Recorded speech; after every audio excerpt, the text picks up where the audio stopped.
What is up, everybody, and welcome back to another episode of Restoring Hope for Haas. I hope everybody's having a great day, because I am myself, so I hope you guys are as well. And we are back for episode 4 for the Monaco Grand Prix. So a different Grand Prix, a lot where it's more based on qualifying rather than the race. You can see here we're getting extra R&D points, which is everything we need right now at Haas. So we need as much help as possible. But in a race like Monaco, 50% of it is really the qualifying. If you could do well in the qualifying, it's going to make the race a lot easier, because it's almost impossible to overtake around this track, although people like Charles Leclerc and Max Verstappen have shown us otherwise. But it is very hard to overtake around here. But unfortunately, I lost the qualifying footage, so we're just going to jump straight into the race. I'll just run over what happened in qualifying. I finished P19, my teammate P20, and I ended up just taking grid penalties by getting more engines in the car, because I thought P19, P20, there's not much difference. I'm not going to get points here, really, anyway. It's going to be very difficult. I need something to go my way, so I might as well just take the penalties now, get out of the way. So then later, when other teams take penalties, I'll be able to jump off the grid a little bit more. So in qualifying, I finished P19, but I'm going to start P20 in the race. We're just running through some R&D, making we get some stuff in, ready for the car. But we are ready for race day, so we are going to go straight to the Monaco Grand Prix. Formula One returns to Monte Carlo once again today, home to the world-famous Monte Carlo Casino, first opened in 1863.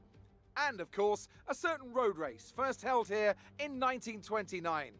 There's no greater an occasion, no more valuable a win than the Monaco Grand Prix.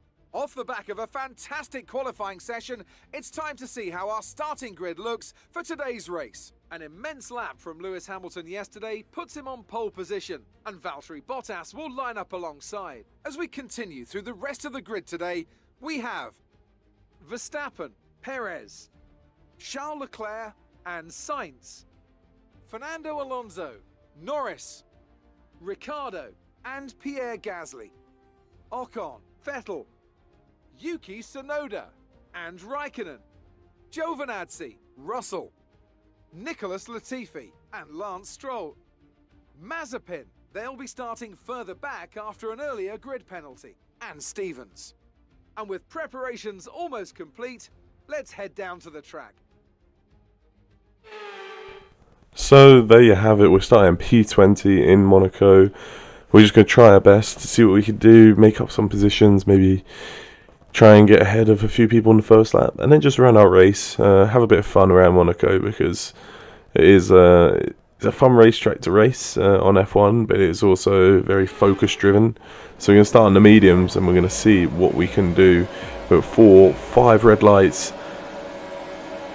and away we go in the Monaco Grand Prix, and we actually get a very good start compared to our teammate and Lance Stroll. So we're going to try and go around the outside. We've got to be careful not to get any damage, especially into Saint-Devote.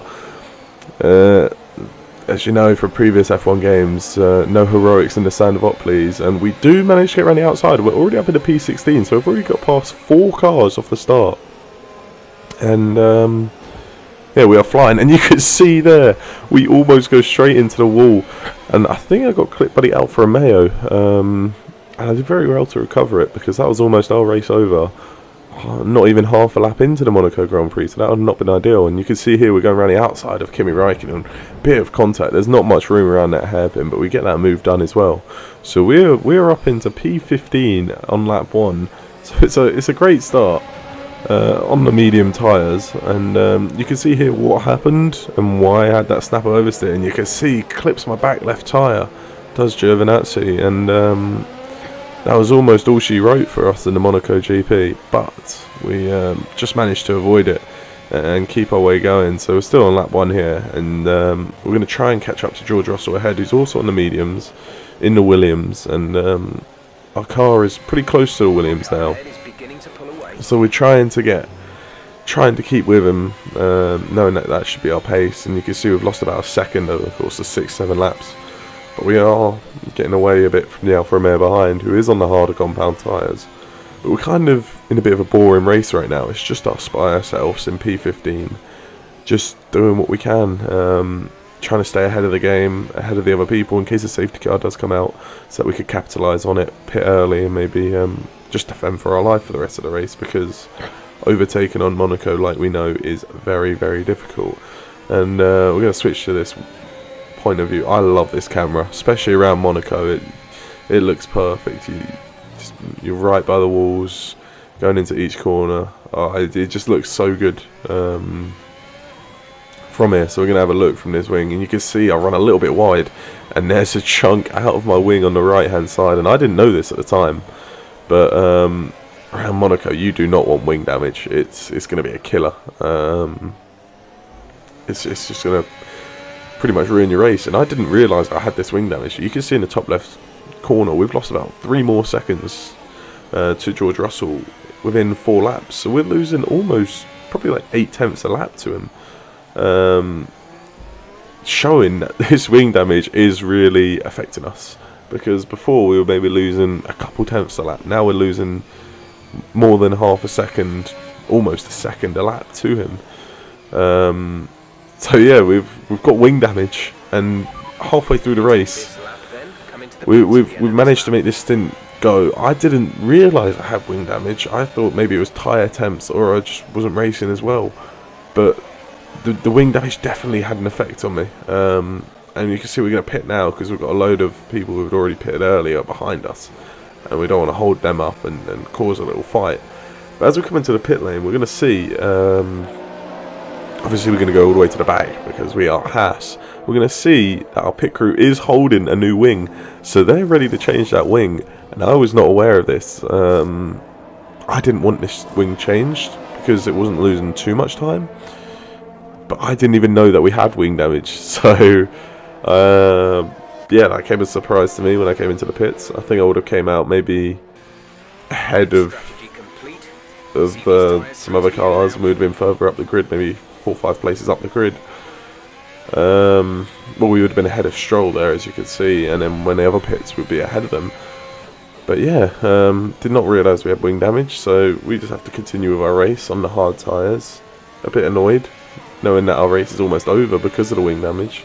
You can see 7 laps later, we're only up in the P18, only ahead of Giovinazzi and Mazepin, and we are still country miles ahead of Mazepin. Even with the wing change, 15 seconds ahead of him in Monaco. It just shows the difference in class there. And maybe down the line, when we get a better teammate, we'll be challenged a little bit more, because he is nowhere near our pace. And I don't think it's the AI difficulty. I race at 100. I don't think I need to up that. I think it's partly down to strategy, but also, I don't know, maybe I do need to up it a couple clicks, but I think we're going to keep it 100 just for this season, and maybe we'll see what we need to do next season. But I mean, yeah, he's always seems to be way off my pace, never with me. But we are up against the Alfa Romeo right now, and you can see we're defended in Monaco here, and you're going to see how hard it is to overtake. He's been on our tail for the past 5 laps, and he's going to be on our tail for the rest of the race on those medium tyres. But it is so difficult to overtake around Monaco. I think the best spots is right here after the swimming pool section, going up the inside here if they leave it open, or down the DRS straight. But even down the DRS straight, it's not long enough to get that overtake manoeuvre in. So realistically, there's almost no places to overtake, and maybe the hairpin is the other place if you can catch them napping or going into the swimming pool section. But they're all, it's usually the only way to make a mistake, to make a move around here is if the person in front makes a mistake. So as long as we don't make a mistake, we should be fine. And now we're up in a P17, and we're getting blue flags left, right and centre. I think these are for Giovinazzi right now. We're going to get them in a minute. But we are up in a P17. It's a shame that we couldn't challenge any of the Williams drivers. They are way ahead of us, and that was partly down to the wing change that we had to take.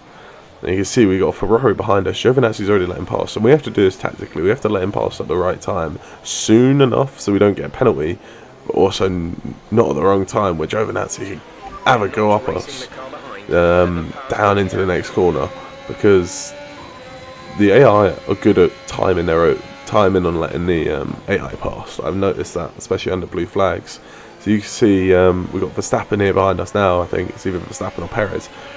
Here's Sergio Perez. We're going to let him pass. You can see how close Giovinazzi is. He was ready to pounce on us, but we did manage to do it at the right time, and we have got through. So we are still up in a P17, and there's more cars to let overtake, and we're trying to do it as fast as possible. We're trying to let the Ferrari down the inside. He doesn't want to go, and now we've got Giovinazzi all over the back of us. We're not going to have DRS. This is the chance for Giovinazzi to make a move on us. With just 1 lap to go, because we've been lapped, but he cannot get close enough. We use all our ERS, and the DRS just isn't effective enough down that straight because of how small it is. So just 1 more lap we have to defend from Giovinazzi, and we're going to take you through this. We're going to follow the Ferrari around, and really I didn't feel under threat at all, because yeah, we're going around Monaco. Yes, he's a lot faster than me, but there's nothing really he can do to make it pass unless he goes for an outrageous dive bomb, which I'm defending at every possible corner he gets close, so he doesn't stand a chance. So yeah, it looks like it's going to be P17 unless I make a mistake, and there is a chance I make a mistake, although I've gone 38 laps without really making one. I guess the only mistake I made was at this corner, going a little bit too wide and getting wing damage, which was very frustrating. I think a little harsh as well, because I only slightly touched the wall. So is what it is, it happens, but oh well. And coming around the last 2 corners, you can see we've held off Giovinazzi. We've managed to hold on to P17 here in Monaco, and we're going to take P17, and it was a good race from us, especially having wing damage, to hold on to that position. You can see now he overtakes us after the race, but yeah, P17 for us, I'd say, is a good result. Charles Leclerc getting driver of the day, and yeah. It's the one that everyone wants to win, and they've only gone and done it. What a fantastic result here at Monaco. Tell me, Ant, how did they manage to achieve this win? Well, they certainly stood out as a driver with tons of confidence on the track. I think their ability to keep their cool, even during some of the more hectic parts of the race, meant they were able to capitalise on the mistakes of other drivers, giving them the opportunity to make their way to the top spot with ease.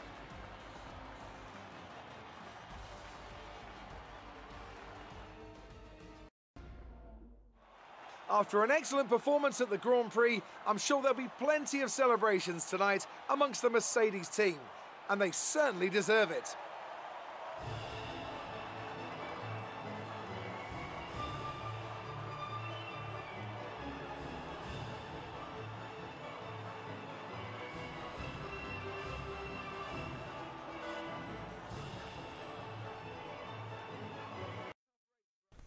So there we have it, P17 in the race. You can see Max Verstappen was the one that did DNF, which helped us move up a spot, and also our teammate. So our teammate doesn't finish last for once. So P19, a good result for him actually. But yeah, we're still upgrading the car, still trying to work our way up. Hopefully push more towards the midfield, because staying at the back here is a little bit boring and frustrating at times. But you can see in the Drivers' Championship we are P13. We're ahead of the Alfa Romeos, the Williams, and our teammate, as well as an Alpine. So and an Aston Martin actually, by the looks of it. So we're actually doing very well with Max Verstappen and Sergio Perez leading the way in the championship, separated by only 1 point. So that championship battle is interesting. But yeah, you can see there we've got a lot more points than any of our rivals, our main rivals being Alfa Romeo and Williams, and if we can beat both of them this season, that would be a huge success for us. And you can see on the constructors, as we switch over, we've got 6 points, they've got 2 and 1 point, so we're not too worried about them. Even if they do pick up a point here and there, we'll still be ahead. So if we can maybe pick up a couple more points this season, we should get comfortably P8, which would be a phenomenal result for Haas in our first season. Well, anyway, I hope you guys had a great day, and I'll see you guys later. Thank you for watching. Peace.